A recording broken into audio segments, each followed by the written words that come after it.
Hello दोस्तों, स्वागत है आप सभी का अपने यूट्यूब चैनल पे एक बार फिर से। कैसे हैं आप सभी? आशा करते हैं आप लोग स्वस्थ होंगे, मस्त होंगे।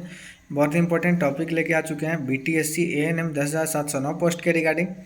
अभी हम बात करने वाले हैं, बहुत से ऐसे लोग हैं जो कि बगैर मतलब का, जिनको कोई काम धंधा नहीं है, जिनको कोई लेना देना नहीं है दूर दूर तक इस वैकेंसी से, वो लोग बार बार आके बीच में टांग अड़ा रहे हैं। जो लोग सुरजीत सर के बारे में जानते भी नहीं हैं, जो लोग सुरजीत सर को अच्छे से जानते भी नहीं हैं, वो लोग भी आके आजकल सुरजीत सर को पढ़ाने लग रहे हैं। अरे भाई, जो एक बार केस लड़के जीत चुका है, लैब टेक्नीशियन का केस जीत चुका है, उसको आप समझाने चलते हैं? आप उनसे ज़्यादा होशियार हैं। इसलिए फालतू का बकवास आप मत कीजिए। सुरजीत सर क्या है क्या नहीं है ये सारे लोग समझ रहे हैं। ठीक है, सुरजीत सर क्या कर रहे हैं और क्या करने वाले हैं ये सारे लोग अच्छे तरीके से समझ रहे हैं। और हम लोग कहीं ना कहीं, आप लोग कीजिए या नहीं कीजिए, हम लोग जितने टीम के मेंबर हैं, हम लोग 2000%, 2000% हम लोग सुरजीत सर को सपोर्ट कर रहे हैं और करते रहेंगे। क्योंकि हर एक योगदान किया हुआ सुरजीत सर का है। जो इस बात को नहीं समझ रहे हैं वो मत समझिए, आपको समझना ज़रूरी भी नहीं है। क्योंकि जो लोग ये समझ रहे हैं अच्छे तरीके से, कहाँ सुरजीत सर को कोई जानता था? सुरजीत सर को कोई जान रहा था? 35 दिन एएनएम बहन धरना देती रह गई, कोई सुनने के लिए आया? कोई नहीं सुनने के लिए आया, और कोई सुनने के लिए आता भी नहीं। जब तक सुरजीत सर वहाँ नहीं पहुँचते, केस रजिस्टर नहीं करवाते पटना हाई कोर्ट में, तब तक वहाँ पे कोई पहुँचने वाला नहीं था। और अभी तक सारे लोग ज्वाइनिंग कर चुके होते। और अभी तक इतना ड्रामा जो ये चल रहा है, case LPA, first hearing, second hearing, third hearing, और लोग इतना टेंशन में है, दिन रात टेंशन में जल रहे हैं। अभी तक ऐसा कुछ नहीं होता और सारे लोग ज्वाइन कर चुके होते और आप लोग हाथ मलते रह जाते। ये वैकेंसी तो निकल ही जाता, उसके बाद आप लोग ज़िंदगी भर इंतज़ार करते रह जाते, सारा ज़िंदगी बीत जाता, कभी आप लोग को दोबारा जॉब नहीं होता। ठीक है, 10,709 भी परमानेंट जॉब। इसलिए सुरजीत सर का बात को आप लोग नज़रअंदाज मत कीजिए। दूसरा लोग क्या बोल रहा है उसको बोलने दीजिए, उसको क्या है। अरे वो तो खुद चाह रहा है कि हमारा जॉब हो, बाकी लोगों का नहीं हो। ठीक है, इसलिए ऐसे लोगों से सावधान रहिए। डिमोटिवेट होने का ज़रूरत नहीं है। हमारे बहुत सारे सोशल मीडिया इन्फ्लुएंसर हैं जो आप लोग को सपोर्ट कर रहे हैं, डिमोटिवेट से मोटिवेट कर रहे हैं। इसलिए आप लोग उनका वीडियो ज़्यादा से ज़्यादा देखिए, उनके द्वारा जो बताया जा रहा है उस पर ज़्यादा से ज़्यादा ध्यान दीजिए, फोकस कीजिए उनके बातों पर। इधर उधर की बातों में नहीं आना है। बहुत सारे लोग क्या चाह रहे हैं, जो लोग एग्ज़ाम क्वालिफाई कर गए हैं, जो लोग का स्क्रूटनी में नाम है, उनके तो दोनों हाथ में लड्डू है। वो तो यही कह रहे हैं कि मेरा हो या ना हो, एग्ज़ाम से हो या काउंसलिंग से हो, मेरा तो हो ही जाएगा। अरे आप अपने बारे में सोचिए ना। सुरजीत सर सबके लिए लड़ाई लड़ रहे हैं, जो संविदा पे कार्य कर रहे हैं और जो नॉट क्वालिफाइड हैं उनके लिए। कम से कम 32,000 लोगों को मौका तो मिलेगा। एग्ज़ाम के आधार पे अगर वैकेंसी क्लियर होता है, उसमें बस 8,791 को मौका मिलेगा। उसमें भी क्या होगा कि कट ऑफ बनेगा तो बहुत सारे लोग को छांटा भी जाएगा।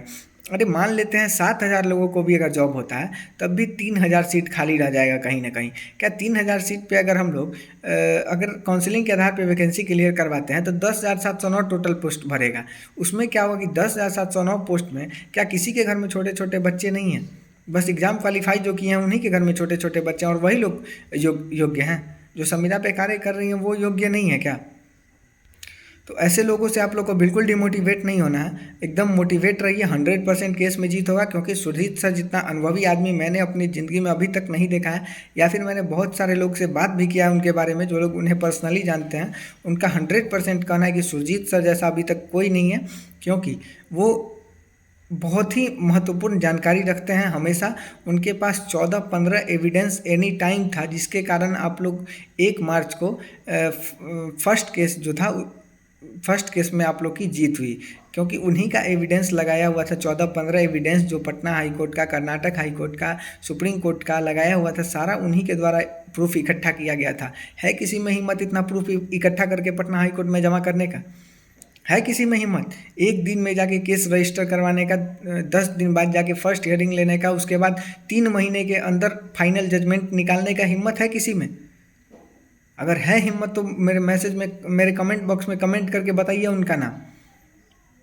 इसलिए आप लोग जितने भी फ्रेशर हैं, जितने भी फ्रेशर कैंडिडेट जो 32,000 हैं और जो जिनका स्क्रूटनी में नाम आया हुआ है, वो लोग खुल के सुरजीत सर को सपोर्ट कीजिए। जो भी बोलते हैं वो अपने ग्रुप में उस पर ज़्यादा से ज़्यादा फोकस करके ध्यान दीजिए। क्योंकि सुरजीत सर ही एकमात्र अब ऐसे आदमी हैं जो आप लोग के लिए लड़ के जीत हासिल करा के आप लोगों की ज्वाइनिंग करवाएंगे। अन्यथा आप लोग दूसरे की बातों में भड़किएगा तो ज़िंदगी भर हाथ मलते रह जाइएगा। अगली वैकेंसी सारी संविदा पे आने वाली है।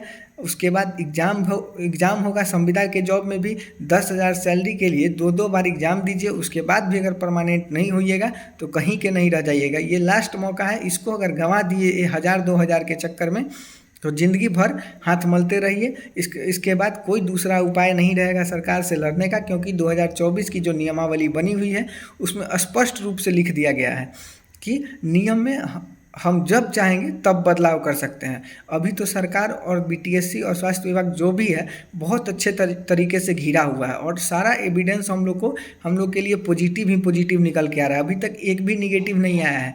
और जो लोग भी ये कह रहे हैं कि हम अपनी बात रखेंगे, अरे बस कोर्ट में बात ही रख सकते हैं, क्योंकि यहाँ पंचायत का फैसला नहीं हो रहा है, पंचायती नहीं हो रहा है जो 5 लोग बैठ जाएंगे और अपनी बातें रखेंगे तो पंच जो होंगे वो बात को समझ के और फैसला दोनों के पक्ष में कर देंगे।